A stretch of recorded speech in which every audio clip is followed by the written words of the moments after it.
A Biblioteca de Torre de Moncorvo recebeu a 5ª edição do encontro História e Culturas Judaicas, contando com vários oradores que contribuíram para a divulgação e preservação da cultura judaica. Não podemos esquecer que Moncorvo, durante o reinado de Dom Dinis, foi também uma sede de rabinato.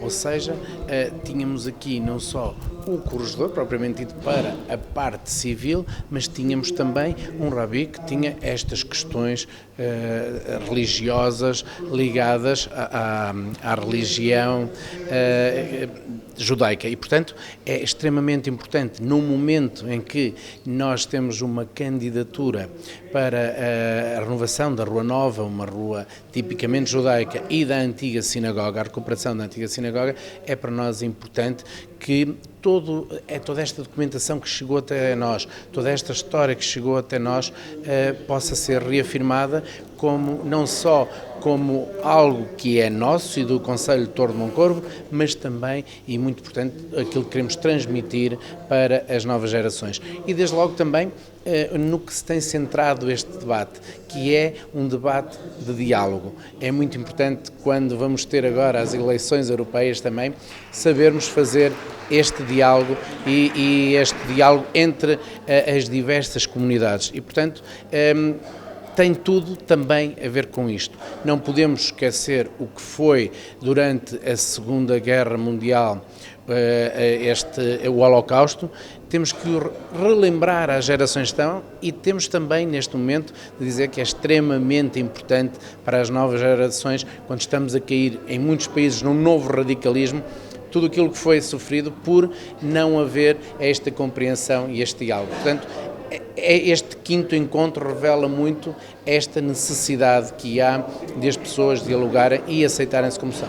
É dedicado, obviamente, à cultura judaica, à sua história, com a apresentação de 2 livros e de mais um grande estudo que foi feito sobre a cultura judaica, e que também vai ser apresentado aqui em Torre de Moncorvo, e, para além disso, é toda a abordagem de uma temática que é também, de alguma forma, que aproveitamos para colocar aqui uma exposição de seda que tem a ver também com os assuntos que são tratados sobre a seda e interligados também com toda a cultura judaica.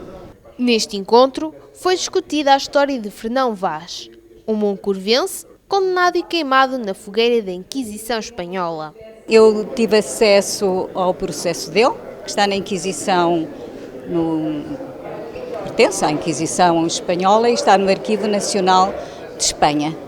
É um processo com 260 fólios e, como todos os processos de Inquisição extensos, dão muita informação. Sabemos as profissões de todo esse grupo de comerciantes,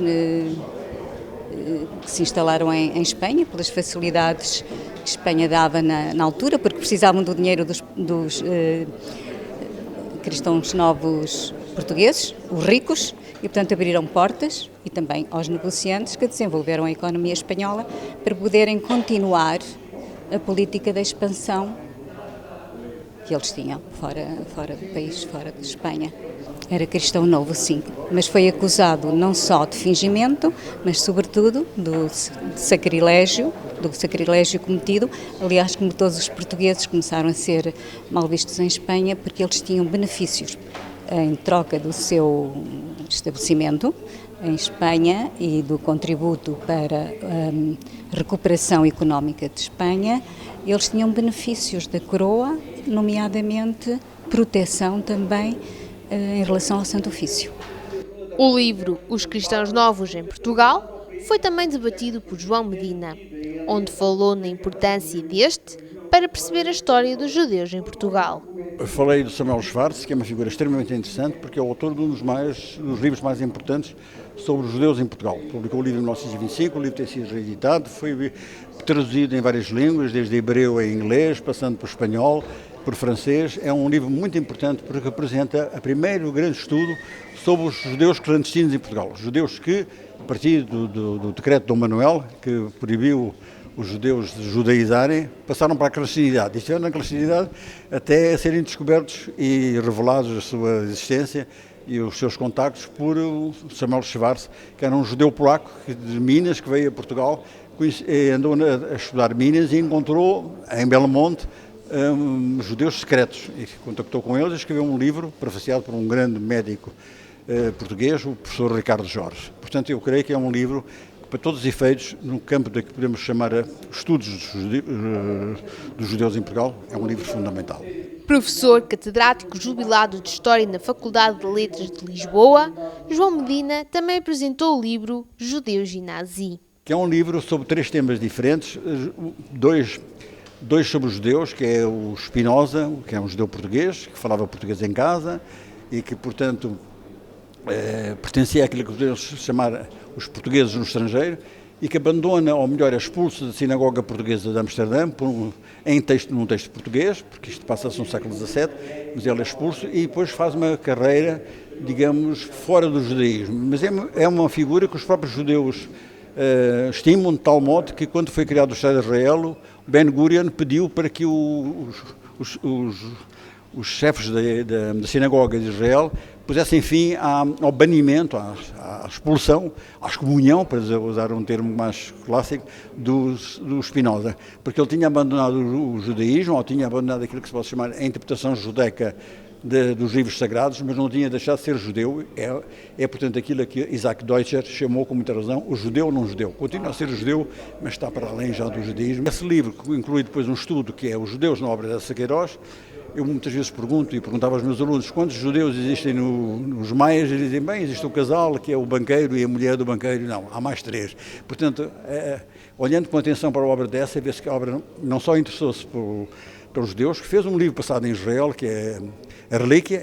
O raposão vai a Israel e visita e depois em sonha com a morte de Cristo, e por outro lado é uma experiência que ele teve pessoalmente, porque foi com um grande amigo seu, que era irmão daquela mulher com quem ele mais tarde iria a casar, o Essa de Queiroz, escreveu um livro chamado Relíquia, que é um livro importante. Por outro lado, no final da sua vida, vivendo em França como cônsul, ficou muito impressionado porque deu-se o caso de Dreyfus, um oficial alemão do Estado-Maior, o único oficial judeu, um oficial francês do Estado-Maior, o único oficial judeu francês do Estado-Maior, foi acusado de ter vendido segredos à Alemanha, o que era uma falsidade, era totalmente falso, e toda a gente sabia que ele tinha sido condenado com provas falsas. Houve uma polémica em França que acabou na absolvição, e o Essa Queiroz, quando ele foi novamente julgado, depois de estar bastante tempo na Ilha do Diabo, foi mandado voltar para a França, foi julgado em Rennes, fora de Paris,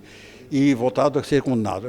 Esta nova condenação deixou o Essa Queiroz furioso, dizendo que a França nunca foi uma amiga dos oprimidos, nem uma amiga da liberdade, e deixou textos que são importantíssimos, porque mostra que certos países democráticos não são tão democráticos, nem têm um sentido de justiça tão grande como a gente os imagina. O livro do Hitler, pois, é um exemplo de um livro que é geralmente visto como um programa político, mas se virmos com atenção, e foi o meu esforço, é fundamentalmente um livro em que ele diz: vamos exterminar os judeus. É preciso exterminar, é um bacilo, é preciso acabar com esse bacilo, e ou nós ou eles. Há 2 raças que dizem que são eleitas, mas a nós é que somos, nós os nazis, e portanto temos que exterminar a outra raça que diz que é eleita, porque não pode haver 2 raças eleitas.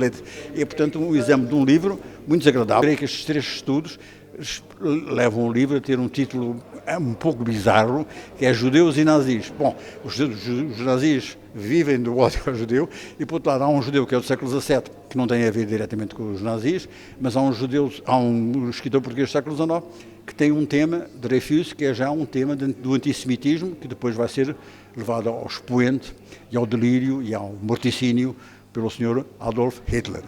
O encontro de História e Cultura Judaica já atrai muitos visitantes de vários pontos do país e até da vizinha Espanha, contando com a biblioteca sempre cheia. Soy un aficionado al judaísmo. Desde que terminé de trabajar me jubilé. Fui a la universidad a estudiar judaísmo, hebreo, literatura, historia, todo lo relacionado con el judaísmo de la península ibérica y de fuera. Y estaba de vacaciones haciendo el recorrido desde Bragança hacia el sur por toda la red de juderías, bueno, no sé cómo decís vosotros, la red de juderías de Portugal y además los pueblos de frontera entre España y Portugal. Y he llegado a las 2:30 a la oficina de turismo de Torre Moncorvo y me han dicho, pues hoy hay el encuentro. Y entonces, evidentemente, he dicho, pues nos quedamos al encuentro. Me parece muy interesante. Lamentablemente, yo no puedo seguir a algunos de los conferenciantes a la totalidad, me puedo enterar del 60% del discurso, pero me parece que los temas son muy interesantes y que solamente lamento no tener más información previa por mi parte para poder aprovechar al máximo lo que ellos están cortando. Y tengo que decir que me sorprende mucho que una ciudad pequeña como la vuestra sea capaz de organizar este tipo de encuentros todos los años, con lo cual felicidades a la Cámara o a quien sea la organización, porque me parece realmente muy interesante. O município de Torre de Moncorvo tem feito uma grande aposta no turismo judaico, promovendo este património, quer através da renovação da Rua Nova, quer com a recuperação da antiga sinagoga.